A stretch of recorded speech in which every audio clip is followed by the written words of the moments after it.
لیکن جو لوگ ان میں سے علم میں پکے ہیں اور جو مومن ہیں وہ اس کتاب پر جو تم پر نازل ہوئی اور جو کتابیں تم سے پہلے نازل ہوئیں سب پر ایمان رکھتے ہیں اور نماز پڑھتے ہیں اور زکوٰۃ دیتے ہیں اور اللہ اور روز آخر کو مانتے ہیں تو ان کو ہم ان قریب اجر عظیم دیں گے۔ اے محمد صلی اللہ علیہ وآلہ وسلم، ہم نے تمہاری طرف اسی طرح وحی بھیجی ہے جس طرح نوح اور ان کے بعد والے پیغمبروں کی طرف بھیجی تھی، اور ابراہیم اور اسماعیل اور اسحاق اور یعقوب اور اولاد یعقوب اور عیسیٰ اور ایوب اور یونس اور ہارون اور سلیمان کی طرف بھی ہم نے وحی بھیجی تھی، اور داؤد کو ہم نے زبور بھی عنایت کی تھی، اور بہت سے پیغمبر ہیں کہ جن کے حالات ہم تم سے پیشتر بیان کر چکی ہیں،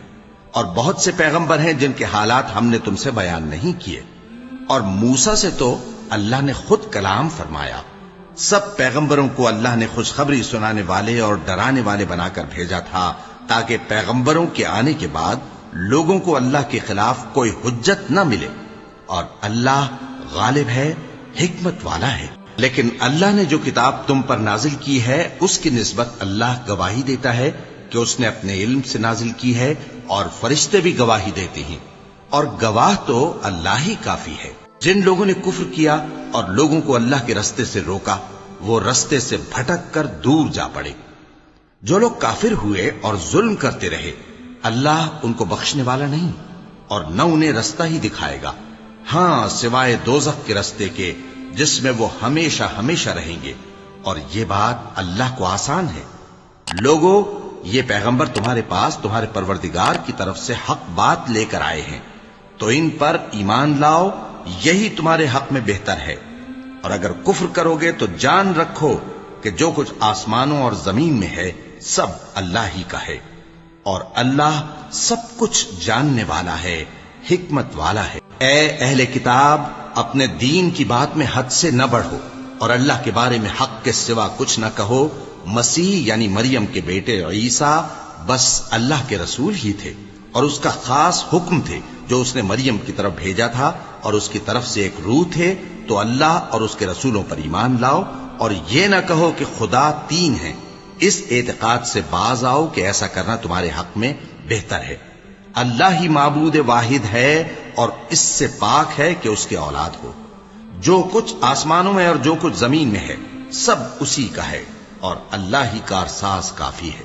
مسیح اس بات سے عار نہیں رکھتے کہ اللہ کے بندے ہوں، اور نہ مقرب فرشتے عار رکھتے ہیں، اور جو شخص اللہ کا بندہ ہونے کو موجب عار سمجھے اور سرکشی کرے تو اللہ سب لوگوں کو اپنے پاس جمع کر لے گا۔ اب جو لوگ ایمان لائے اور نیک کام کرتے رہے وہ ان کو ان کا پورا پورا بدلہ دے گا، اور اپنے فضل سے کچھ زیادہ بھی عنایت کرے گا، اور جنہوں نے بندہ ہونے سے عار و انکار اور تکبر کیا تو ان کو وہ تکلیف دینے والا عذاب دے گا، اور وہ اللہ کے سوا اپنا کوئی حامی اور کوئی مددگار نہ پائیں گے۔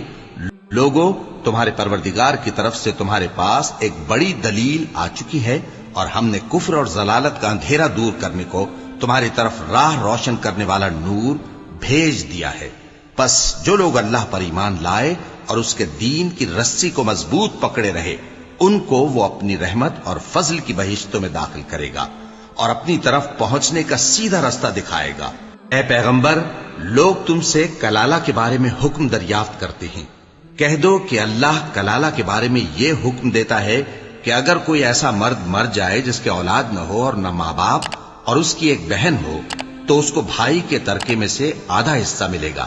اور اگر بہن مر جائے اور اس کے اولاد نہ ہو تو اس کے تمام مال کا وارث بھائی ہوگا، اور اگر مرنے والے بھائی کی دو بہنیں ہوں تو دونوں کو بھائی کے ترکے میں سے 2/3، اور اگر بھائی اور بہن یعنی مرد اور عورتیں ملے جلے وارث ہوں تو مرد کا حصہ 2 عورتوں کے حصے کے برابر ہے۔ یہ احکام اللہ تم سے اس لیے بیان فرماتا ہے کہ بھٹکتے نہ پھرو، اور اللہ ہر چیز سے خوب واقف ہے۔